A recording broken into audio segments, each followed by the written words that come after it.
Nigerians, particularly residents in major cities across the country, have been having a rough patch as fuel scarcity resurfaced after weeks of wetness, forcing oil marketers to high price, some hiking price above the federal government's regulated prices. There seems to be some level of anxiety and confusion in Lagos as the fuel scarcity appears to have hit some parts of the state, as queues are cited at filling stations across the state, causing traffic on major highways. While the situation in Abuja and environs remains the same. As the crisis is biting the people, the country may be inching towards another round of scarcity, as available statistics points towards extreme low crude oil production and call for total deregulation of the downstream. I have joining me via Zoom is the Chief Executive Officer of Adover PLC, as well as the Chairman of Major Oil Marketers Association of Nigeria. That's Chairman Moman, Mr. Olumide Adeosun. Thank you so much for your time. We appreciate you on the show. Thank you for having me. It's a pleasure to be here. Yes, I want to start this way, that what really is responsible for this recurrent scarcity of products? We've heard a lot of submissions from all parties, but you're a major player in this sector, sir. What is happening?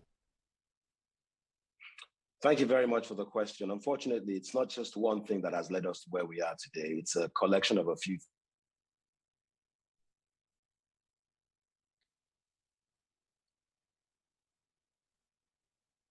Sorry.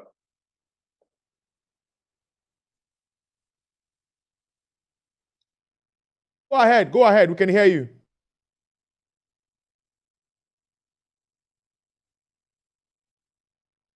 Sadia should go ahead, we can hear you.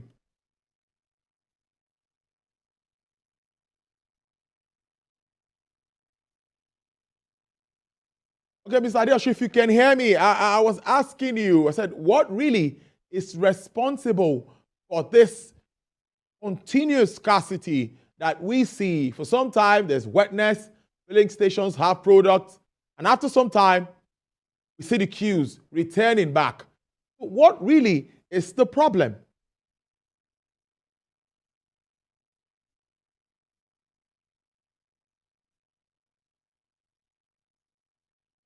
All right, this scarcity has been on for some time. So we get to filling stations at times. You get the product to buy, but at some time, or in some places, it's even sold above pump price. And that's the worry. Nigerians are worried about this. If there's going to be an increment, some are even ready once we can get the product available. But there is no official statement saying that there is any form of increment or the other. So we are worried about this. Well, many will talk. Okay, Mr. Adeosun, can you hear me now? I can hear you loud and clear. I'm very sorry about that. All right, go ahead, okay. Please make your point. So the issues are plenty, and I like the way you started dimensioning the conversation you were having just now. First of all, let me state that as an association, MoMA empathizes with the plight of Nigerians. In fact, we are compassionate about it. We've taken many measures to make sure that we are able to deliver fuel to people, because at the end of the day, all my members are in the business of, we're in the fuels business, we're in the life business. If people don't have fuel, they cannot get on with their lives. So it's in our best interest to sell. And we are just as upset about the queues and the current crisis as everybody else.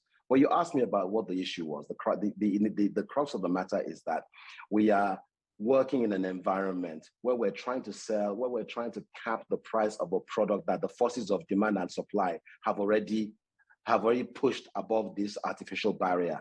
Unfortunately, as a country, we cannot afford to subsidize this thing any more than we are.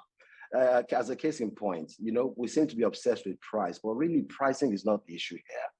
Because if I tell you that I can sell you something at 1 Naira and I don't have that thing to sell, then what value is that to you? And I heard you actually say something, which was that people are selling above the high price. And I'm going to try and give you an explanation that tries to break that down. We have done the numbers, and the reality of the matter is that the cost of landing 15,000 tons of PMS in Lagos today is exactly the same price as the government is asking us to sell at the pumps. If you do it that way, there is no profit. So what's happening is that people are bringing this thing. For some of us, we're selling at a loss, but it's easier to sell at a loss and keep the lights on than to not sell at all. So people are bringing it in and are just running cash flow. But what you're seeing outside of Lagos, because Lagos is where the ports are, outside of Lagos, you've already said it, and the previous speaker also mentioned it. You've got to transport this product from Lagos to Suleja, to Kano, to Gusau, to Yola. All of these places require diesel to transport that fuel. And the cost of diesel, as somebody said earlier, is about 830 today. So you add all these costs, how do we expect this person, the human being, the people who have to run their lives in Yola to get this oil, to get the fuel they need to run their lives? And still stand telling that we're selling to them at 165. So what you're seeing is that people are, this is out of people's hands. People are moving and selling, and they're moving products, and they're adding that cost, damning the consequences, because it's a game of survival now. And that's where we are. So the cost really is the cost that we're seeing is a combination of everything that's happening. The crisis in Ukraine means that we're competing for diesel with the rest of the world. This was not the case before. The amount of diesel that's produced in country is not enough. PPMC is doing their best. As at the last check, there is a decent supply of product on the coast, but the challenge is that there isn't enough. On sea, but there isn't enough on land. And I know they're making great efforts to get there because we are in constant dialogue with them. So the issues are plenty, and we need to make sure that we're able to address them in sections. So first of all, in terms of solution, deregulation is something that needed to have happened. A gazette was signed into act on the 19th of August. Decisions have been made to push that back. We do not believe that is the right decision, and it's certainly the wrong decision for the country. But here we are. We also have a situation where the supplies have not been steady into the important ports, Apapa Jetty, for instance. If you don't have fuel being delivered into Apapa on a back-to-back consistent basis, it's only a matter of days before you start to see queues in Lagos. Then a few days after that, you start to see queues in Abuja. And it's those queues that we're seeing. Those queues are a reflection of the days where we have not had sufficient product in Lagos or in Port Harcourt, any of the coastal locations that we typically deliver into. The other problem that we have, and this is a capacity and throughput problem. The other problem we have is that we have one supplier. We have a single supplier supplying this great country of ours, Nigeria, with its 206 million people and 33 states. In the best day in the world, it's going to be a difficult challenge for 2 or 3 people to supply Nigeria. But today you have one entity doing it. And we think that's a problem as well. We believe that this fuel supply matter should be shared amongst very competent companies that have demonstrated capacity, that have the human capacity and capability to actually to deliver and are proven in the field. And there are many other companies that fit that bill. Beyond PPMC today. So part of what we're saying to the government is that we're saying that we should explore the possibility of more people participating in the import and therefore the distribution business. Other things that are being done that to try and make the effects less. You have AGO being supplied to the major marketers as well as other marketers. The idea there is that this AGO that's being supplied is to reduce the impact or the cost of moving AGO or PMS across the country. It helps, but it's not. We need a lot more than some of that palliative that's been pushed around. And a lot of the major marketers, including the independent marketers and the Depot Owners Association, have also been. I don't want to use the word subsidizing, but they have also been contributing to defraying the cost of AGO for our transporters. So there are many measures that are being put in place, but the macroeconomic pictures are far greater than the measures that we're taking. And my belief is that we're not moving fast enough. We're not moving fast enough to get things done, to get to the bottom of the solutions. Like 2 or 3 of my questions already, but I'm still going to stay. Let's go. Yeah. I'm going to stay with issues around deregulation, which many have talked about, that really is the way to go. But some will look at what we see with regards to diesel, which we just talked about, selling above 800 Naira, And kerosene is also on the high side. So don't you think Nigerians will believe that if this happens to PMS, which is a product that everyone would always want to use, maybe that could also happen and we could be buying fuel as much as 600 naira or even more if the price of crude continues to be on the high side. What really needs to be done to make Nigerians understand that we cannot sustain 4 trillion naira for a year to pay for subsidy? I absolutely agree with you. We cannot sustain it. We cannot sustain it. It's a ridiculous amount of money to be spending on fuel subsidy when we have other very important economic needs. People are struggling to eat every day. If you go to the streets, there's hardship everywhere. There isn't a market for people of modest means and a separate market for people of means. We all go to the same market. So there's a great imbalance that's going on right now. But let me deal with the question you asked around what people think that if they deregulate PMS, then it will go the way of AGO and aviation fuel, for instance. But let's put that into perspective. The reality of the matter is that this spike that we're seeing with ATK and AGO today, aviation fuel today, is born out of the current global crisis that we're seeing. Right, Russia is the biggest supplier of AGO, and what we're seeing is that they are in a position where they're not supplying the world, and because they're not supplying the world, the entire world is competing from the same pool, and that's what's driving up the prices, right? And one of what we've been saying, part of what we've been saying as an association is that we are sorry. There's somebody I can hear some background noise in my ear. So what we're saying as an association, what we had recommended back when the act was signed was that there should be a phased and gradual removal of the subsidy. We don't advocate a big bang. That would be too hurtful, right? The economy would not survive that kind of shock, but you ease into it slowly. And what that would have meant is that if we had been easing into it, then we'd be in a position today where we would have some reserves to be able to fully subsidize on this very rainy day that we don't know how long it's going to last for. But instead, we frittered away all the money we have when times were good. So on this rainy day, we don't have anything else. We don't have anything stashed to provide that subsidy, and that's what we're seeing other economies doing. They're introducing subsidy now. It has not been a mainstay of the economy, right? So the case that if you subsidize this, it's going to end up the way of this. This is a unicorn event that we're seeing, or a black swan event that we're seeing. It's a once in a lifetime event. So it's not the same at all. And what we really need to be mindful of is that the way the world is going today, we're starting to see some other things that will impact us. The last speaker mentioned things that are out of our control that could come and hit us and impact us greatly. You mentioned COVID, but what's happening right now is that we're seeing that countries that refine and that have product are starting to close and restrict export of these products because they're seeing what's happening around them. India, for instance, has started to restrict export of petroleum products. If this crisis continues, we will see that in other regions as well. And because we're not producing, we're not in a state where we're self-reliant yet, we will fall victim to that. I mean, I pray that does not be that's not going to end up being the situation for us. But we're trying to run a country here, not a small household, and we have to keep our eyes open to the bigger picture because whether or not we like it, it will impact us. And it's a job of our leaders to really ensure that we're looking at the bigger picture.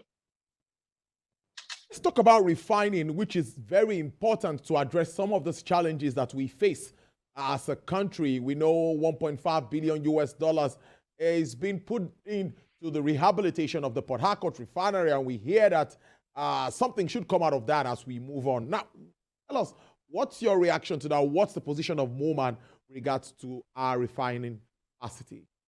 Our refining capacity is aspirational, obviously. Because it only becomes real when it comes on stream.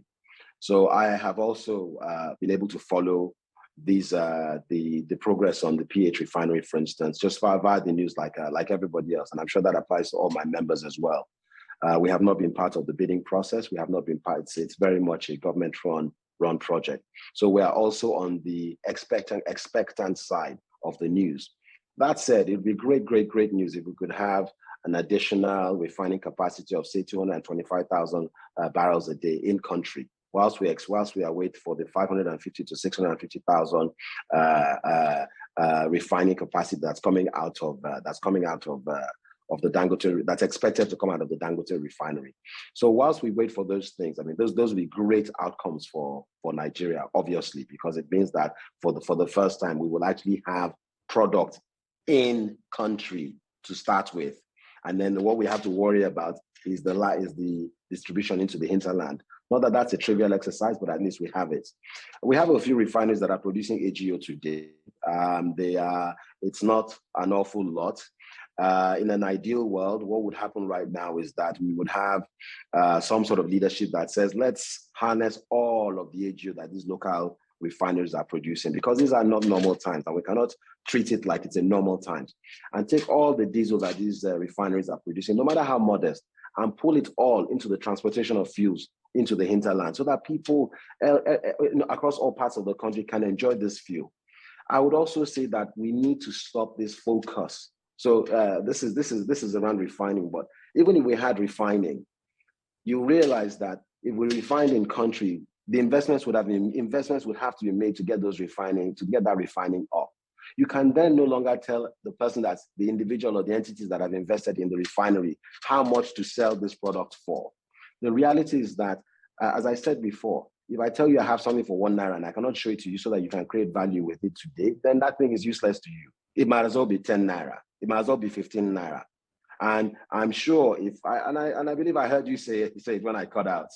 I heard you say that people are even saying that they will even pay for the thing, just make it available and just make it so that I don't have to go and queue 4 hours a day in an already difficult environment to queue for fuels.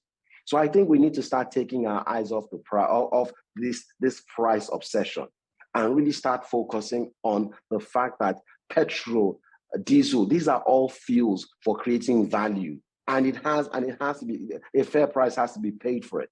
So if you see a guy who's charging you 250 Naira in Gusau today, or a guy who's brought fuel to Maiduguri, and he's charging a certain price from it, I would challenge you, you cannot begrudge that person, because they have taken the entrepreneurial step of moving that product up there, and to expect them to sell it at a price that is unrealistic is asking for too much. It's asking for too much. So we would welcome any developments in the refining space. But there are refineries producing diesel today in country. It's not an awful lot, and we need to start thinking about how we harness some of that together, so that we at least start to domestically fuel the transportation that we need to move products from point A to point B, because it's a serious national issue. It's a serious national issue, and it needs serious out-of-the-box thinking. We cannot go day-to-day convention and expect everything to be the same, because it will not. Good stuff. Now let's wrap up with the aviation fuel issue. I know before now there's been ups and downs with regards to this. A lot of meetings there, which you, of course, you attended. So what really is the present situation around that space at the moment? So again, the aviation fuel space is one in which we are victims of a global circumstance. I said that before. The middle distillates are typically produced out of Russia. They're in the same. Then there's the same elements in the distillation column, so they're the same. And what's happening there is that the world has opened up. So there is all the pent-up demand for air travel. Everyone that's been sitting at home all over the world are now traveling. If you go to the airports today, you'll see it's busy. There are more queues than anything else. And we're seeing it in our business as well. So there's big demand in aviation fuel. So what's really going on there is that as there's this demand, there's a shortage of supply, the price has gone up. Now, here are the things I know that the government is doing, because they have had to intervene. In Nigeria, because of the insecurity, air travel has also become almost a de facto means of transport for those of modest earnings and for business travelers alike. So what the government has done is that they have put in place an intervention structure that means that a small amount, not anywhere near what we need, a small amount of of aviation fuel is brought into the market by them. And that amount is shared across all of the parties, including the aviation industry, so that they're able to at least meet their most basic needs. But the reality of the matter is that the balance of what they need, they still need to go out, source the FX for, we still need to go out, source the FX for, bring in, clear, store, transport to all the places that it needs to get to. And that's going to cost, and that again, that costs a lot of money. And so that's part of the reason why we say that it's important that government gives, especially now that NNPC is a limited company, it's important that government breaks the monopoly that NNPC has, PPMC in particular has, on product importation. They allow major players with proven capacity, as is envisioned in the PIA, to have access to FX at the same rate as PPMC does, such that we can have multiple channels for bringing this product in, and we can alleviate some of those concerns that people have. But in terms of, but again, if we start to focus on price of tickets as a consequence of that, then we're ignoring the global crisis and the impact it's always going to have on pricing. Prices come up and they go down. Well, it's a good way to leave it. Well, let me just ask you if you can do this in 1 minute. One way or the other, it looks like we might continue with this sometime, one way or the other. So far, the price of crude remains high. We might continue to have this flip-flop talking about supply issues. I pray that that's not the case, but what we are doing as MoMan is we're working with our regulators and other stakeholders and our fellow industry associations to create a framework for collaboration wherein we are working towards the same goal, and that is to, one, reduce the queues, two, to limit the suffering of Nigerians, and three, to try to stay in business so that we are able to transition this period for as long as it's possible. I hope that answers your question, or at least gives you a view of where we are with it. I must thank you so much, Chairman of the Major Oil Marketers Association of Nigeria, at the moment, Mr. Olumide Adeosun. Nice having you. We hope to have you maybe live in the studio some other time to be able to have more and understand more about issues surrounding the sector. Do enjoy the rest of your day. We appreciate your time.